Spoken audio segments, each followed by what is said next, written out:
His breath hit my neck right before his hand pressed against my chest. Steady, firm, electric. We shouldn't have been there. Not with the sound of carts clattering just beyond the metal racks, not with voices drifting from the next aisle over, but somehow being hidden just far enough inside the stockroom made it all feel even more impossible to stop. He looked at me once, just once, and everything I thought I knew about late-night grocery runs changed forever.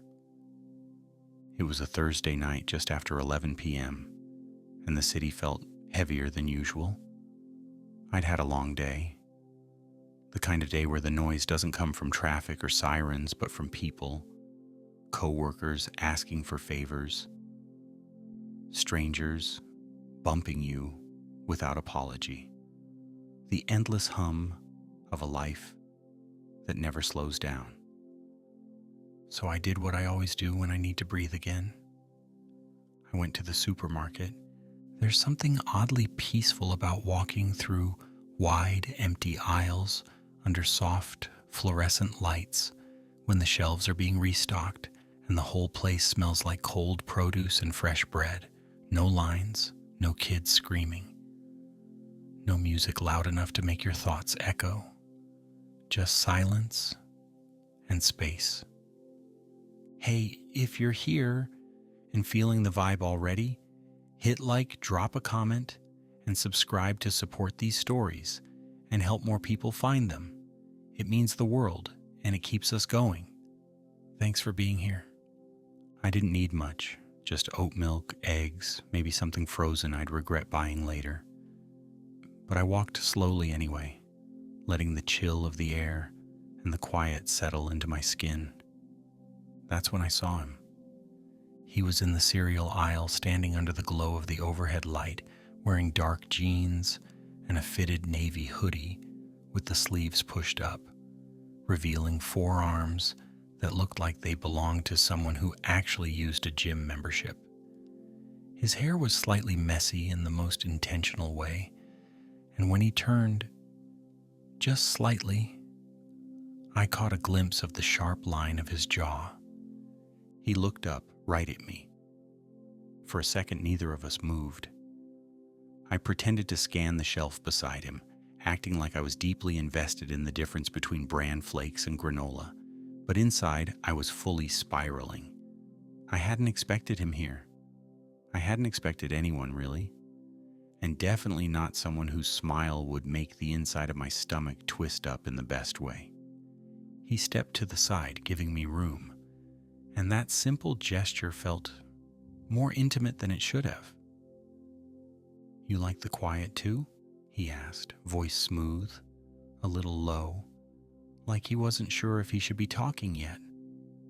I nodded. "Yeah, city's too loud during the day." He smiled, and I noticed how his lips curved slightly to the left, like he was always a little amused by everything. "Exactly," he said. "This is my favorite time to shop." We talked for a few minutes, first about cereal, then somehow about how we both worked too much, how we hated rush hour, how we liked the cold more than the heat. It wasn't small talk. It could have been, but it wasn't. Every glance lasted longer than it should have. Every pause between words felt loaded. There was something there. Something neither of us could name yet. At one point he looked around, then leaned in slightly. "I actually work here." "Well, sort of. I help out in the back sometimes when they're short." "Oh," I said, surprised. "So I'm talking to an insider." He grinned. "Want to see the stockroom? You'd be surprised how different it feels back there." I hesitated, just for a second. But something in his eyes, steady, calm, inviting, made the decision for me. "Sure," I said. He led me toward a side door, casually as if we were just walking past the freezers. No one stopped us. No one looked twice. And when he opened the door, and the dim, quiet space beyond unfolded in front of me, I stepped into something I didn't understand yet. The shelves stretched tall, filled with boxes and crates and things wrapped in plastic. The floor was concrete. The air smelled like cardboard and distant pine cleaner. But somehow none of it mattered. Not when he closed the door gently behind us, and we were suddenly alone. Truly alone. Except we weren't. Every few minutes someone walked by a few aisles over. We could hear them. Carts rolling, a cough, the static crackle of the intercom. But in here, behind the stacked crates, just out of sight, it felt like we were in our own little world. He turned to me. Neither of us said anything. He stepped forward. And everything changed. The second the door clicked shut behind us, the air changed. It wasn't just quiet, it was charged. You could feel it in the way his eyes stayed locked on mine, how neither of us moved too fast, like we were both trying to slow time, but also dying for the next second to happen. He took a step closer, and I could see every detail now. The slight stubble on his jaw, the way his chest rose with each breath, the glint in his eyes that said he wasn't just flirting anymore. He was curious. About me? About this? "What's your name?" he asked softly, voice echoing slightly against the metal shelving. "Jay," I said, swallowing. "Yours?" "Marcus." The way he said it felt deliberate, like he wanted me to remember it, like he hoped I'd say it back someday, whisper it. He stepped beside me and leaned casually against a tall stack of paper towel boxes, folding his arms. "You know," he said, "I've worked here on and off for 2 years, and this stockroom's never felt this tense." I laughed, a little breathless. "Maybe it's not the room." He nodded slowly, smirking. "Number I don't think it is?" We were still standing a few feet apart, but something about the space between us felt like it was getting thinner with every second. He glanced toward the door, cautious, then back to me, and then, in one smooth move, he reached out and gently tugged the edge of my hoodie. "Are you always this calm when something this close is about to happen?" he asked. I stepped forward without meaning to. "I don't know. Never happened before." He looked down for a second, exhaled, and said, "Then let's not waste it." Then he got on his knees, slowly, deliberately, not in a rush, not like he was doing something reckless, but like he was honoring the moment. His hands slid up my thighs, steady and warm, and I had to grab the shelf beside me just to steady myself. The sound of someone walking by, just 5 feet from the other side of the wall, made everything more intense. We weren't alone, but we were hidden. And suddenly, I didn't want to leave that space ever again. He was still on his knees, looking up at me like I was something he'd found by accident but didn't want to let go of. His hands rested on my thighs, unmoving, like he was waiting, not just for permission, but for something deeper, a sign that this wasn't just a moment, that it was ours. "Is this okay?" Marcus asked, barely above a whisper, his fingers gently curling into the fabric of my joggers. I nodded, heat rising in my chest, breath shallow. "Yeah, it is." And then he leaned in, slowly, resting his forehead against my stomach, not rushing, just being there. It felt like the kind of touch you don't forget, not because of what happened after, but because of how safe it felt. I ran my fingers through his hair, gently, and he leaned into the touch, like he'd been waiting for it all night. We both froze when we heard another cart roll past. So close I could hear the rubber wheels squeak. Marcus glanced toward the far opening in the shelves, lips parted, tension in his jaw. I could feel his heartbeat through the palms, still pressed against me. He looked up. "We're barely hidden." I smiled. "I know." And I think that's what made him bolder. His hands slipped under my hoodie, palms warm against my skin, running slowly up my sides. He stood then, not rushed, not aggressive, just close. His chest pressed lightly against mine, his lips just inches away, and I could feel his breath when he whispered, "You're driving me crazy." I kissed him before I could think.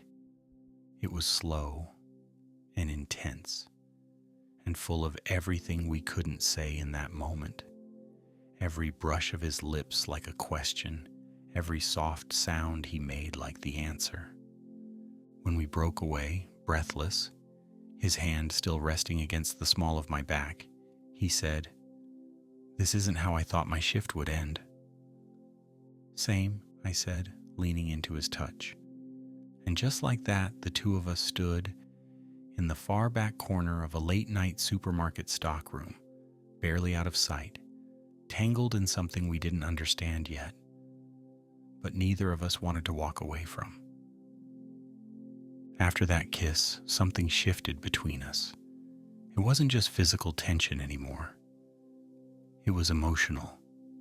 It was like the second our lips met, we stepped into a version of reality where time moved slower, and every second we stood there, in that shadowy corner of the stockroom, meant more than it should have.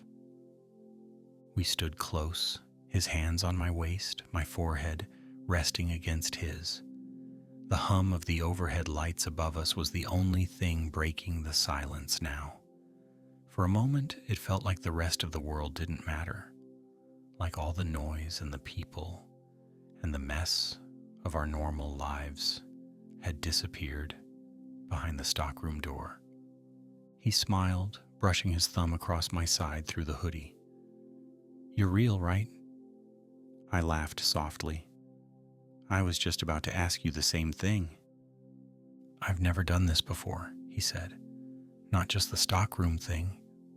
I mean, meeting someone and not wanting to walk away after." His words caught me off guard, and not just because of how honest they were. It was the way he said it. Careful, uncertain, like he was risking something by letting the words out. "I didn't come here looking for anything," I said. "I just wanted oat milk." He let out a breathy laugh. "Best oat milk run of your life." He pulled back just a little to look at me. His eyes were darker now, but not because of the lighting, because of the closeness, the way he was holding back something bigger. I wanted to ask him more about who he was, about what this meant, but another noise from outside the door, a loud voice followed by a cart hitting something, reminded us that we weren't actually alone, not fully. He stepped back slightly, lips still swollen from the kiss, eyes still searching. "We should probably move before someone finds us and I lose my job." "Fair point," I said, reluctant but smiling. He guided me toward a narrow path between two tall shelving units, deeper into the stock area where fewer people walked through. It was darker there, quieter. We stood between crates of bulk snacks and bottled water, the overhead lights flickering slightly, giving everything a soft, yellow hue. "I get off in 15, he said, leaning casually against a stack of soda cases. "You still going to be here?" "Only if you're not lying about that break room coffee machine you mentioned earlier." He stepped forward again, more confident now, and gently placed his hands on either side of my face. It's terrible, but I'll make it for you anyway. I didn't say anything. I just looked at him, really looked, and realized I didn't want this to be one of those encounters people laugh about later. I didn't want it to end with a "that was wild" and no last name. I wanted more, and I think he saw it in my eyes, because he leaned in again, softer this time, his kiss slower, deeper. His hands slid down to my hips and held me there like he was afraid I might vanish. I didn't. We stood like that until a voice echoed from a nearby hallway. "Closing in 10. Let's wrap it up, folks." Marcus pulled back, lips barely parting from mine, and whispered, "Stay." I nodded. "I'm not going anywhere."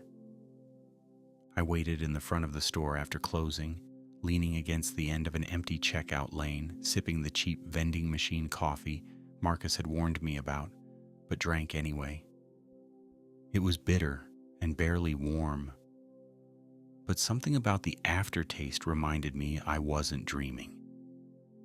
The lights were dimming, one row at a time, and the silence was settling again.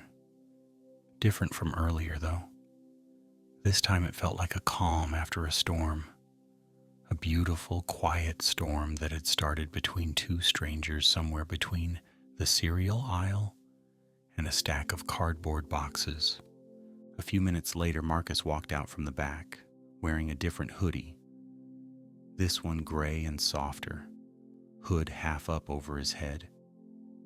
He looked tired but lighter, like whatever tension he'd been carrying when we first met had finally let go. "You waited?"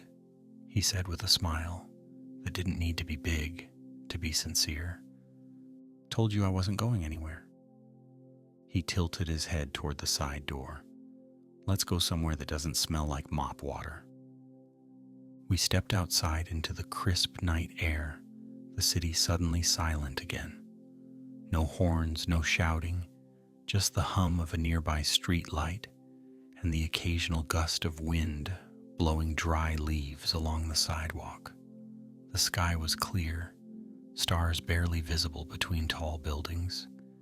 It wasn't romantic in the usual sense, but in that moment, it felt perfect.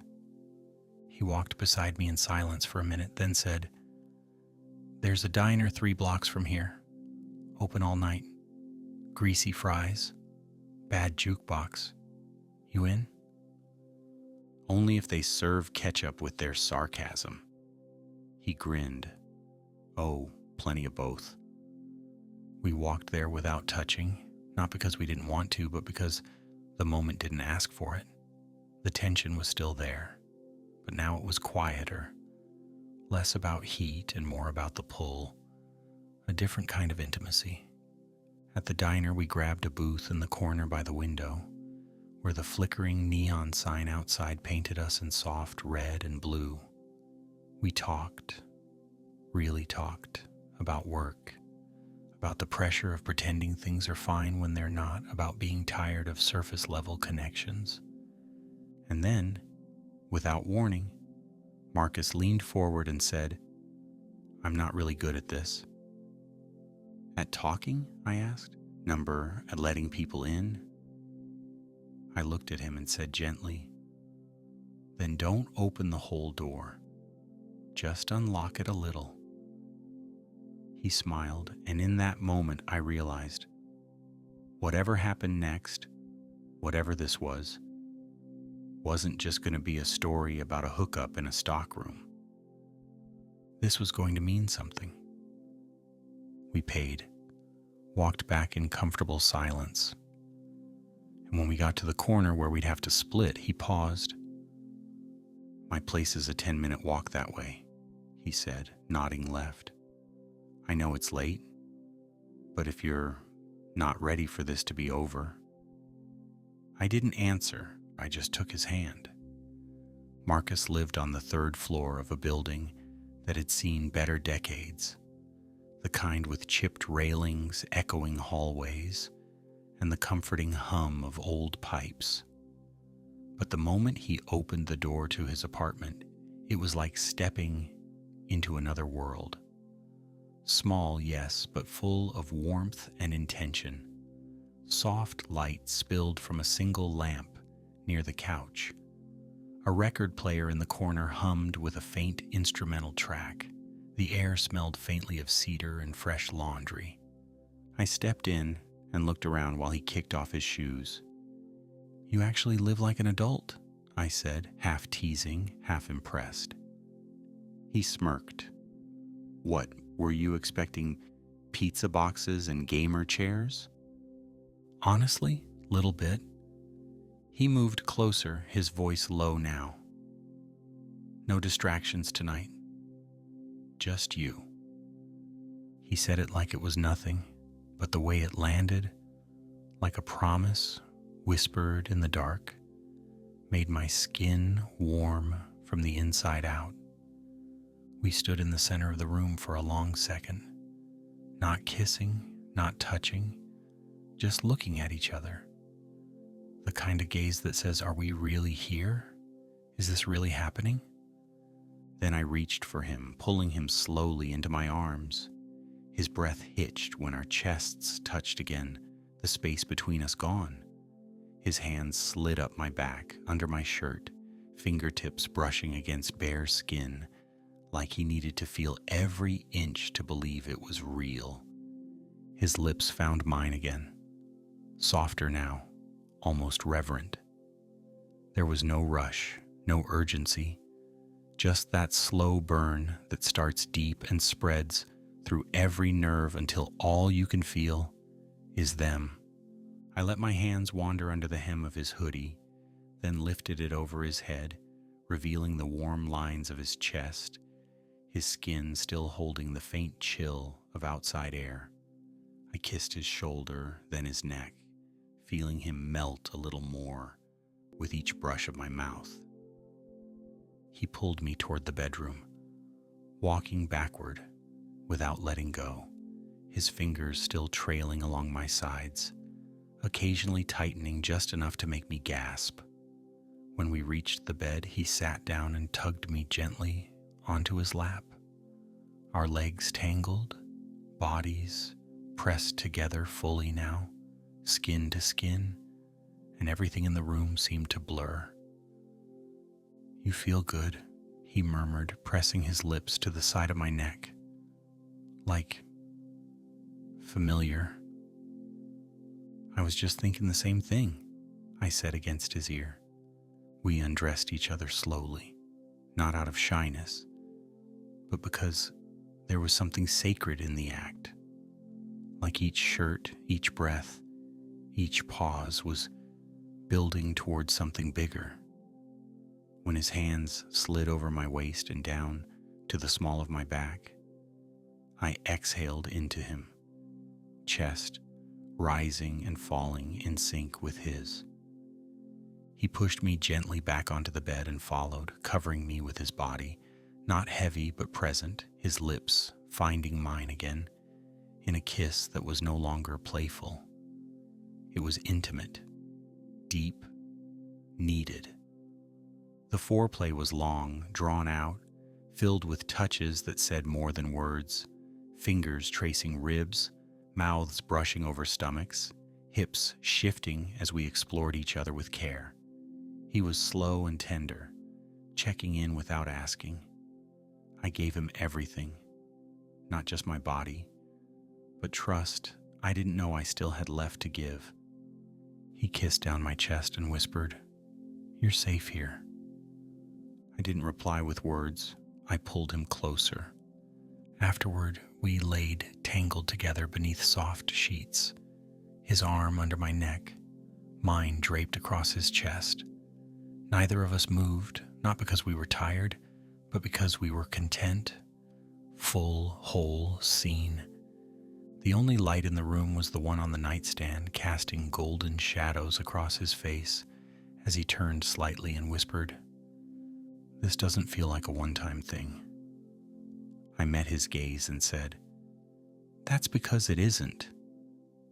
The morning sun crept in slowly through the half-closed blinds, drawing thin golden stripes across Marcus's bare back as he slept beside me. His breath was steady, slow, the kind of breath that only comes when someone finally feels safe enough to stop pretending. I didn't want to move, not just because the sheets were warm or his leg was still draped over mine, but because this, waking up tangled in someone who knew your body and didn't run from your soul, was something I didn't realize I'd been missing until now. Marcus stirred a little, then blinked awake, squinting against the light. "You stayed," he mumbled, voice raspy, eyes still soft with sleep. "You told me to," I said with a small smile, brushing a hand through his hair. He shifted onto his side and propped himself up on one elbow, looking down at me like he was still figuring out if I was real. Usually when people see my place in daylight, they decide to make up an excuse and disappear. I laughed lightly. "Well, I've already seen your questionable kitchen magnet collection, so I think we've passed the point of no return." His smile grew, and he leaned down to kiss me. Not out of habit, but like he meant it. We lay there for a long time, talking quietly about nothing. The weird dream he had, the neighbor who always vacuumed at 7 a.m., the coffee shop down the street that gave free donuts on Mondays. It felt easy, like we'd done this 100 times before. But eventually reality started to creep back in, not loudly but gently. My phone buzzed, emails, a reminder, life outside the apartment reminding me it still existed. I sat up slowly, stretching, and Marcus watched me like he wasn't quite ready to let the morning end. "You have to go?" he asked, sitting up beside me, knees brushing mine. "Just for a bit," I said, "but I'll come back, if you want me to." He nodded almost instantly. "I do, definitely." I stood, pulled on my clothes, and he followed me to the door, still shirtless, still glowing in that soft morning light. Just as I reached for the handle, he grabbed my hand. "Wait." I turned. "Yeah?" He looked nervous for the first time. Not about what had happened between us, but about what might come next. "Can I see you again?" he asked. "Like really see you? Not just after midnight in a grocery store?" I stepped closer, kissed him gently, and said, "You'll see me before sunset." He laughed, and I left, with that sound still in my ears. Light, real, full of something I hadn't expected when I walked into the supermarket the night before. And as I stepped out into the sunlight, I realized something. That night in the stockroom didn't change everything. He did. 3 weeks later, we were walking through the same supermarket, same aisles, same glow from the ceiling lights. Only this time we weren't strangers pretending to shop. We weren't drifting on curiosity or adrenaline. We were something steady now, something real. Marcus wasn't working. I wasn't alone. And we weren't pretending this was anything less than what it had become. We moved slowly through the store, picking up ingredients for a dinner he insisted he'd make. His basket swung between us, our arms brushing every few steps, and once, without even thinking, he slipped his fingers between mine and just held on. Right there in public. No hesitation. No quick glances around.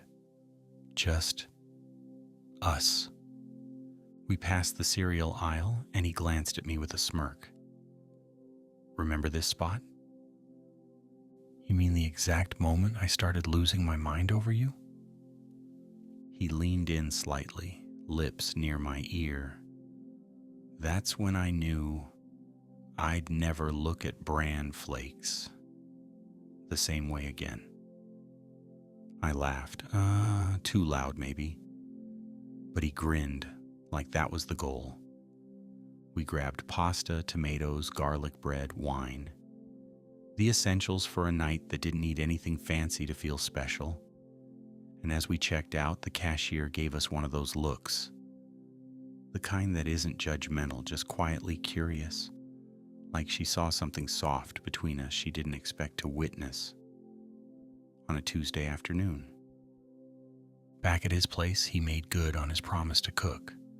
I tried to help, but he swatted me away with a laugh after I nearly dropped the wine opener. So I sat on the counter, legs swinging, just watching him in his element.